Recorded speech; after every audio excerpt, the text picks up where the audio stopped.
Oh, what's up, Easy Bakers? So today we're gonna be making my version of some authentic Cajun jambalaya, girl. This is a nice, slow process. If you haven't already, follow me on Instagram at Daverney Freeman, and let's be a gang by hitting that subscribe button and notification bell. So now we want to go ahead and prep all of our ingredients that we need, and I'm starting off with chopping up my vegetables.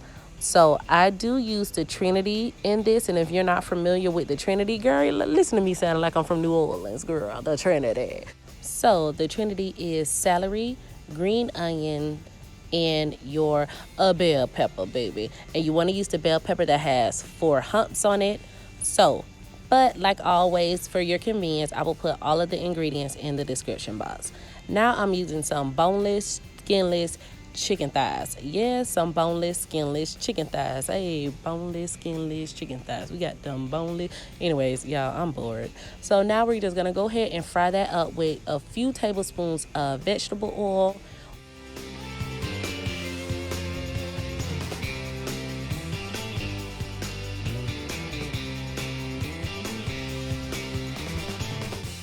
So now that our chicken thighs are done, we're gonna go ahead and set them aside somewhere warm and add a little bit more vegetable oil and some butter to this. And we're going to go ahead and caramelize our diced onions that we just chopped up and wrapped up. Now, one thing that I like to do, all of that goodness that is at the bottom of that pan is what, Easy Bakers? A flavor. So you know what I'm gonna do using my gumbo bamboo spatula. I'm going to scrub the ground. Let me see you say scrub the ground. We gonna scrub that pot.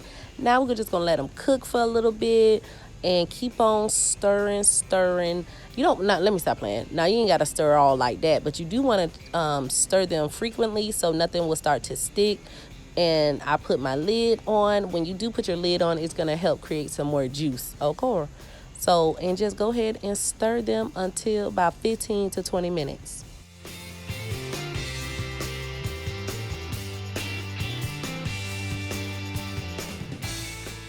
All right, so now that your onions have caramelized, you're gonna go ahead and add the rest of your vegetable to the pan and let those cook down until they're kind of cooked. I don't really have maybe about 5-10 minutes. Girl, listen to me talking about maybe like 5-10 minutes. Girl, I am such an old spirit child. And we're going to still scrub that pot over right then. Now, you see how they done cooked down a wee little bit. And like I said, when things start to cook down, you don't have to worry about your onions burning now because it's going to add more juice to this pan. So go ahead and cook them down, girl.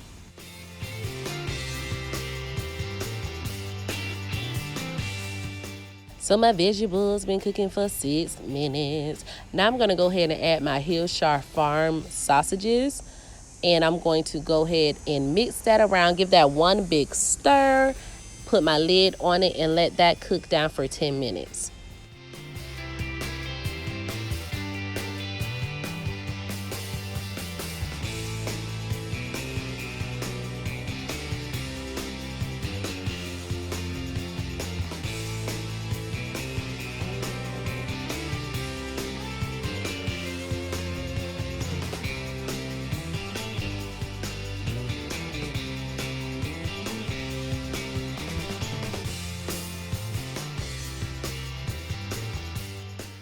So now we're gonna move on to the next step, which is adding your Rotel, baby.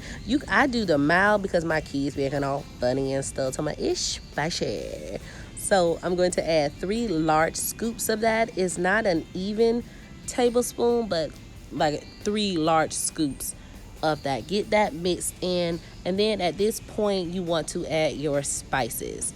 All of my spices and everything will be linked in the description box. And one technique that I like to use is just go ahead and add half of my spices at first, mix that around, then add the remainder of the spices.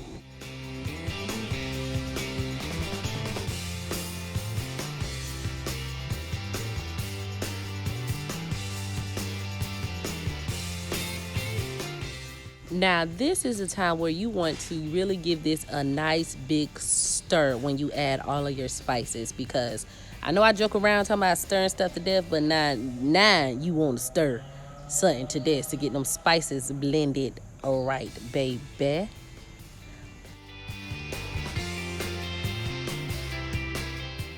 So now, easy bakers, go ahead and taste your food at this point, because this is going to be your started base of flavor. If you don't like this taste, you better adjust it, because this how your jambalaya gonna taste. Now I done chopped up those chicken thighs and I'm adding them back to my pot, giving it a good mix, okay?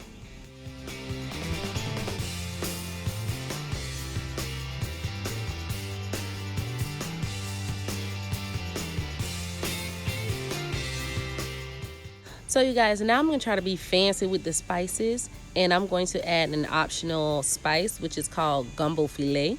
If you do not have this at your local grocery store, do not worry about it because it is optional. I just wanted to have that authentic type of jambalaya taste, and this is what I use. If you do want to pick it up, you can find it at your farmer's market like I did, or you can go to an international mart to see if they have, this in stock. Now once that, oh girl, I thought I heard something in these woods, child. I'm about to run in the house.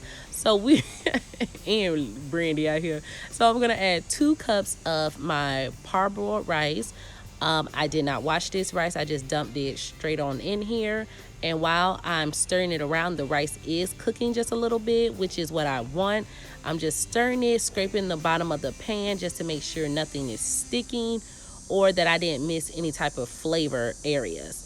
And when I did it, I did notice that I did miss something. So I'm like, okay, let me just scrub this pot real good so it won't. You see that right there? I'm like, oh yeah, let's get you, girl. Let's get that flavor. You're not gonna be sticking to no pan. You gonna get on these rice today. Period. So go ahead and give that a good stir around and move on to the next step.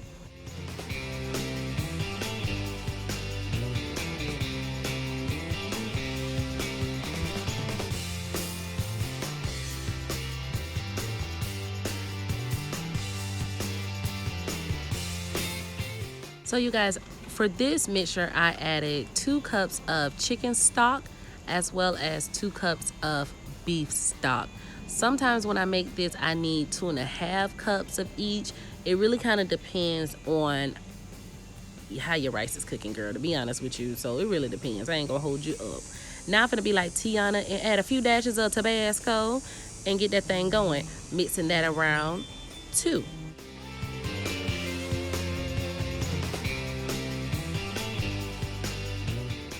So again, we're doing another taste test and we're going to adjust our spices as needed. Now we're going to just go ahead and let this come to a boil. And once it comes to a boil, turn your heat down, cover your pan, and let that simmer. And right now you're cooking your rice, so you're gonna let it simmer for about 20 to 35 minutes, depending on how your rice is cooking.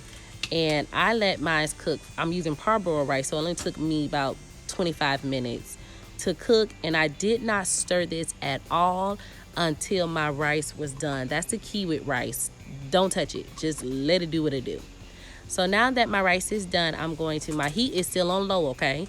I'm going to add my shrimp to this pan, and I'm going to stir that around. I add my shrimp at the end because shrimp don't take that long, y'all. When I tell you it don't take that long, it don't take that long. So stir it around, and as you're stirring it around, you're gonna see right now that, look, this shrimp is almost done. So I turn my heat off at this time after I stir it all up, put my lid back on it, and let it rest for about another 10 to 15 minutes. So my jambalaya is all nice and done. As you guys can see, the rice is nice and fluffy. You can see that my shrimp is completely done, but not overdone. So that is the key, you guys. Add your shrimp at the end. Now look at all of this beautiful food porn that we're having right now. Just embrace it, accept it. And thank you guys so much for watching this video. If you do decide to use my recipe, just go ahead and add me on Instagram and show me some pictures. As always, I will talk to you guys on my next video. Wash your hands, social distance, and put your mask on.